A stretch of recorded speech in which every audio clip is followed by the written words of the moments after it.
Hey everybody, Jason Creel, and you're watching the Lawn Care Life YouTube channel. You know, one thing you're going to figure out in the lawn care business, and many of you already know this just in life in general, but you can't please everyone, okay? But when I got to thinking about that, it begs the question for us lawn care professionals: if you can't please all of your customers, then which ones should you please? That's what I'm going to talk about on this video. Hey, today's video is sponsored by Jobber.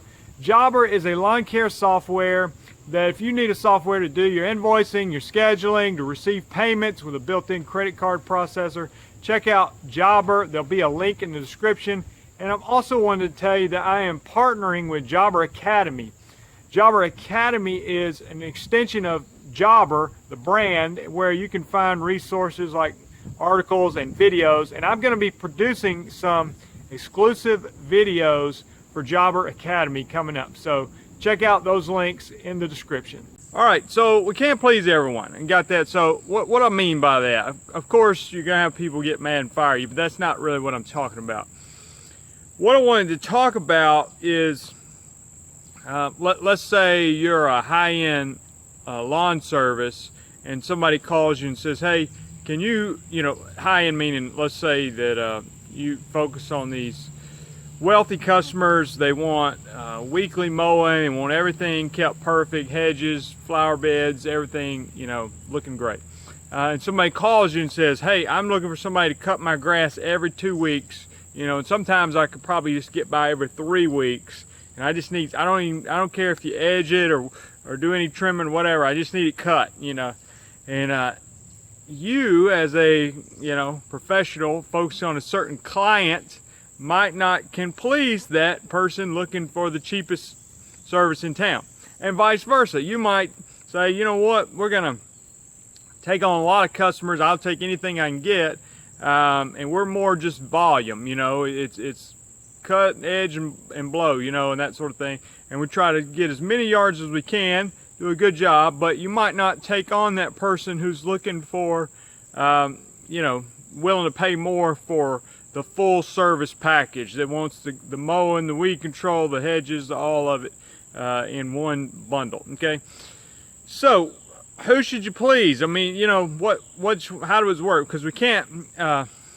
It's hard to please everybody. Okay, so here's, in my opinion, how we approach these situations. One, I think you got to understand what is your business. What do you want to do? Because I think a big mistake would be to try to please everyone.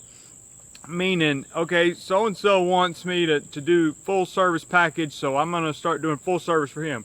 So and so wants me to cut it every 2 to 3 weeks and just bare bones minimum, so I'm going to provide that for him. If you're just starting out, I tell people, make money any way you can make money. But once you get established, and you need to start forming an identity around what your company is going to look like, so that you know what type of client you're focused on, and ultimately you can provide the best service to that particular client. Now, there's not necessarily a right or wrong answer here. If you want to be more of a volume provider, all right, before you discredit a volume option is a bad business model, let me explain to you about a company that I heard about one time. So it was a large company, had expanded to multiple cities, and this was their business model. They just use push mowers, and I don't think they pulled a trailer. So if you just have push mowers in a truck, and they had their pricing chart set up based on the size yard, and they focus primarily on small to medium-sized lawns, because on a smaller lawn it doesn't make as big a difference to have a zero-turn mower. Now, I don't. This isn't the model for me, but I'm just telling you this model is out there and it worked. You have push mowers, so you're talking about lower overhead. The upkeep on the equipment is not as much. Probably can just, like I said, not even pull a trailer. You can use smaller pickup trucks to get better gas mileage, and because they were able to keep their overhead down and became a real volume provider, they probably were able to really get a lot of lawns in a particular area, so that cuts down on your drive time. Anyway, that worked for them, just being a a volume provider using a push mower, okay? Now, that might not be what you want to do. You might say, well, I want to go the other extreme. I want to be the one-stop shop for everything. Maybe you say, I want only weekly customers, and we're going to take care of everything.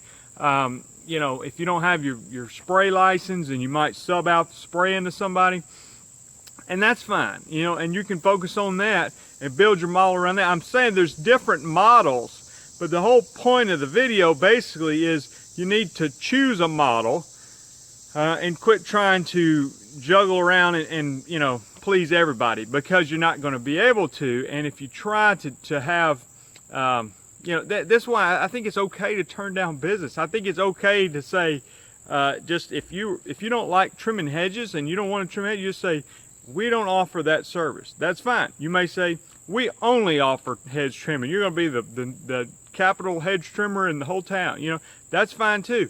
But to try to kind of get your feet wet and juggle around in all these different areas, if you're not set up for it, can make you less efficient in what you are doing, okay? There's nothing, you know, and this is how I've learned this myself.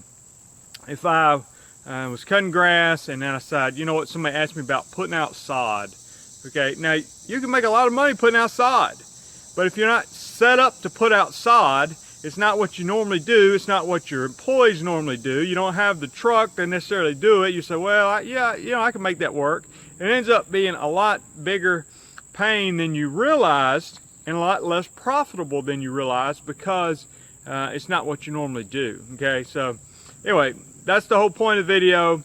I believe it makes sense to have a focus, okay? Now, I will say this, you can have multiple focuses. For instance, you don't say, well, I want to be in the mowing and I want to be in the weed control. I think it's totally fine. Just separate it in your business. You know, it's hard for one person to kind of juggle around, do all that. But if you want to have a mowing crew and that's what they do, and a weed control crew and that's what they do, I think that makes perfect sense as well. So anyway, give me your thoughts. Yeah, a couple of questions you can leave in the comments, answer in the comments. You know, what is your, you know, focus? Do you have, or do you kind of say, are you more of a volume provider? Or are you more focused on a particular client? And I will say this, for me, it makes sense if you're mowing, you know, you only have a certain number of hours in the day, whether it's you or employees or whatever. So to me, it makes sense to kind of focus on higher end clients. You know, if I can only work 8 to 10 hours a day, I might as well be spending those 8 to 10 hours making as much money as I possibly can. So anyway, so what is your focus on your business? And, you know, do you have any other thoughts about what I've said here? Do you agree, disagree, whatever? So, and if you haven't done so, go ahead and subscribe to the channel, and hope to continue to provide helpful videos to help you in the lawn business. Thanks a lot.